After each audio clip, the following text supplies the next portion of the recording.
अस्सलाम वालेकुम नाज़रीन, आप देख रहे हैं प्रोग्राम गोया और मैं हूं अरसलान खालिद। आज के प्रोग्राम में दो अहम चीज़ों पर हम बात करेंगे। सबसे पहले जो वज़ीर-ए-आज़म इमरान खान साहब का एक स्टेटमेंट है कि ताकतवर को कानून के नीचे लाने तक कौम ऊपर नहीं जा सकती। फिर साथ साथ उनका ये कहना कि कानून की बालादस्ती की जिद्दोजहद मुश्किल है लेकिन जीतेंगे।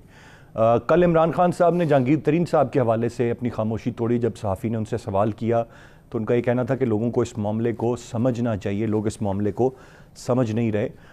इससे ज़्यादा कुछ उन्होंने बहुत खुलकर बात नहीं की। लेकिन आज की भी जो ताज़ा तरीन इत्तलात हैं उनके मुताबिक जहांगीर तरीन साहब, बहुत सारे जो इमरान खान साहब के करीबी साथी हैं इस वक्त वो भी कोशिश कर रहे हैं कि किसी तरह इमरान खान साहब और जहांगीर तरीन के दरमियान सुलह हो जाए, क्योंकि बहुत बड़ी तादाद में अरकान असम्बली पंजाब से, मरकज़ से, सेनेट से वो जहांगीर तरीन साहब के साथ राब्ते में हैं। इससे पहले जो खबर आई थी कि कुछ जो लोग जो पार्लियामेंटेरियंस हैं, जो हिमायती हैं, उन्होंने एक ख़त भी लिखा था इमरान खान साहब को जहां उनके साथ मुनासिब रवैया इख्तियार करने की बात की गई थी।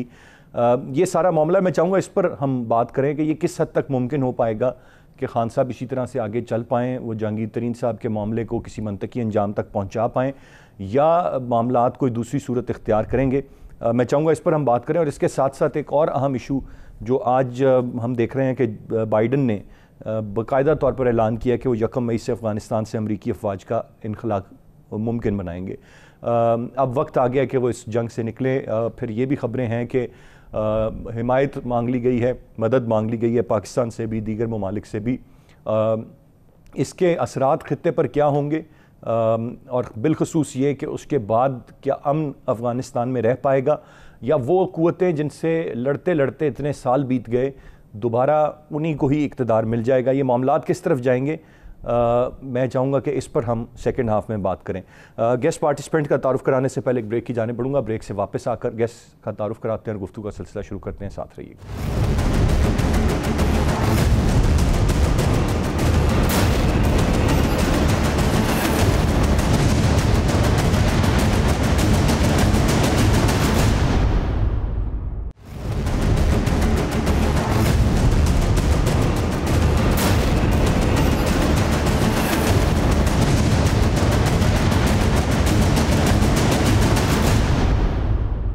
जी वेलकम बैक।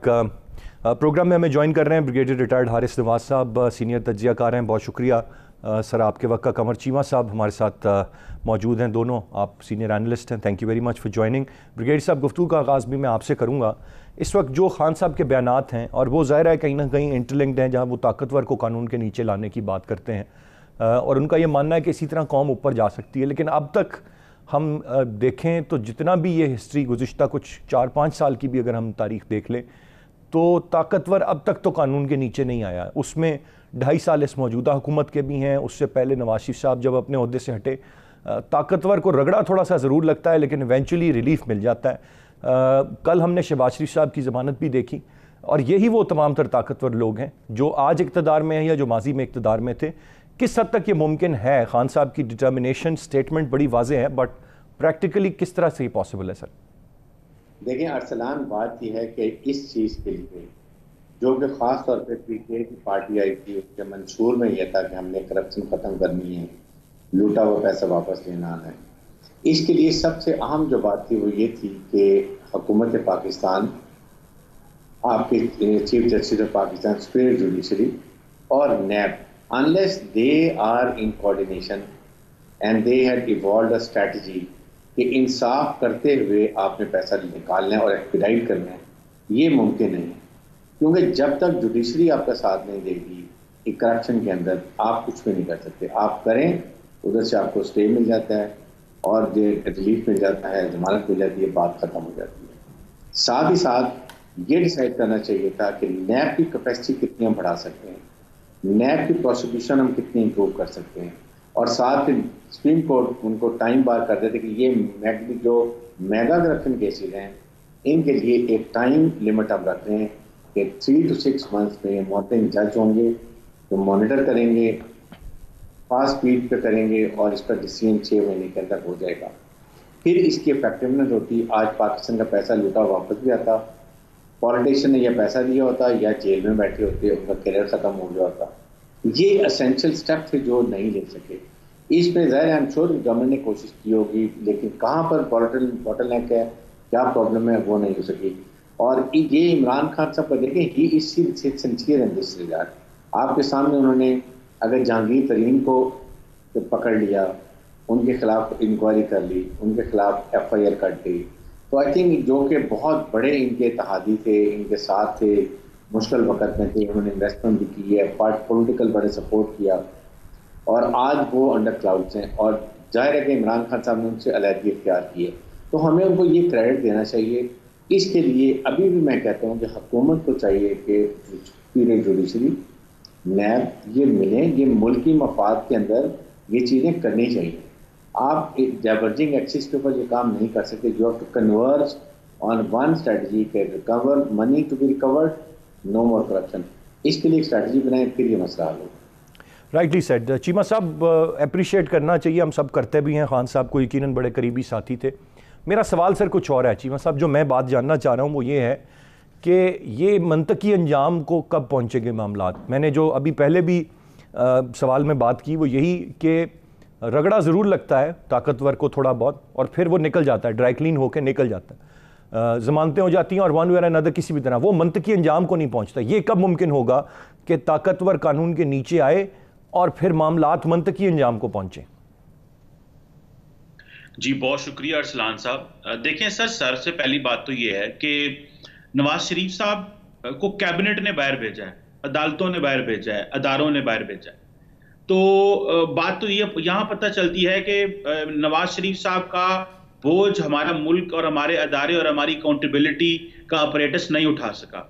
शहबाज शरीफ साहब भी बाहर हैं, मरियम साहब भी बाहर हैं, जरदारी साहब भी बाहर हैं, सारे बाहर हैं। और आप वाला सवाल कि क्या हम इनको कटहरे में कि लॉजिकल कंक्लूजन तक लेके जा सकते हैं, मुझे नहीं लगता कि इमरान खान जितना शोर किसी बंदे ने डाला हो, इतनी कमिटमेंट किसी बंदे की हो, इतना रिजॉल्व हो, और जब वो पावर में वाकई आए तो वो हेल्पलेस हो जाएं और वो उनको खुद अपने सबसे बड़े दुश्मनों को खुद रिहा करना पड़ जाए, खुद बाहर बेचना पड़ जाए। और उनके जो अकाउंटेबिलिटी के लोग बैठे हुए हैं, इर्शाद अकबर साहब, जिनका कोई काम नहीं है, सिर्फ अकाउंटेबिलिटी करनी है, सिर्फ पैसा रिकवर करना है, लेकिन वो कोई जो है कोई रिलीफ नहीं लेके आ सके। सो एक तो ये चीज है कि सिस्टम बहुत ताकतवर है, इन लोगों की रूट्स बड़ी मजबूत हैं, कोई इनको पकड़ नहीं सकता।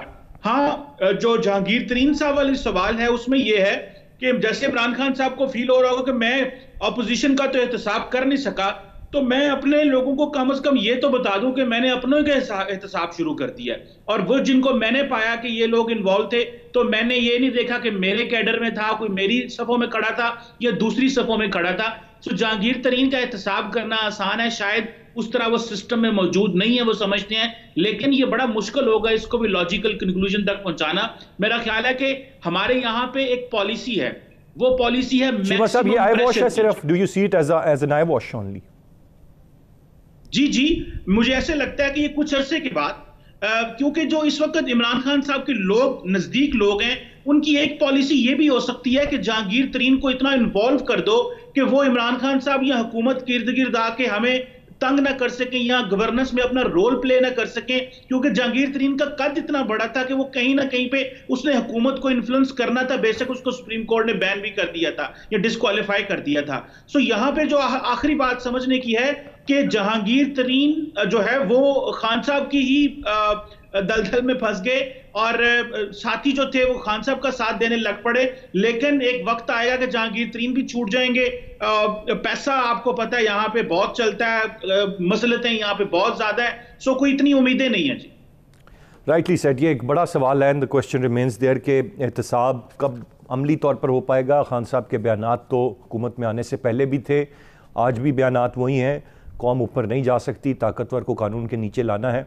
लेकिन व्हेन वी लुक अराउंड, हम तमाम तर केसेस में देखें तो कोई ताकतवर कानून के नीचे मुकम्मल तौर पर अब तक आया नहीं है। तो ये इट्स अ लॉन्ग स्ट्रगल। एक ब्रेक के जानिब हम बढ़ेंगे, ब्रेक से वापस आकर कुछ बात करते हैं अमरीकी अफवाज के इनखला की, जो 1 मई से जिसका ऐलान किया गया है और उसका क्या सूरत हाल उसके बाद बनेगी। ब्रेक के बाद बात करते हैं, साथ रहिएगा।